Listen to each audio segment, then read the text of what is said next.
সবাই বলে বড় হয়ে জব করব, বাট জব করাটা না এতটাও সহজ নয়।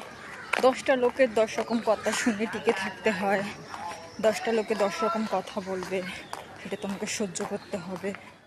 10টা লোকের 10 রকম কথা শুনে তোমাকে জব করতে হবে। দেন তুমি যেখানে কাজ করবে সেখানে তোমার নামে সবাই তোমার পেছনে নিন্দা করবে। তো একটাই জিনিস শিখেছি যে জব করতে গেলে না তোমাকে লড়াই করে করতে হবে।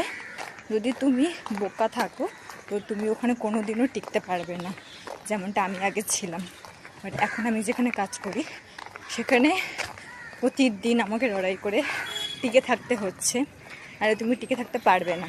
সবাই তোমার পেছনে এমন বাস দেবে, তুমি বাস খেতে খেতে পাগল হয়ে একদিন কাজই ছেড়ে দেবে। বাট আমি এখন সেরকমটা নিজেকে তৈরি করে ফেলেছি যে আমার পেছনে যে 10টা কাটি দেবে আমি তার পেছনে 20টা কাটিয়ে দেবো। তো সেইভাবেই এখন লড়াই করে কাজ করে যেতে হচ্ছে। তোমাদেরকেও বলবো যে যেখানেই কাজ করছো না কেন লড়াই করে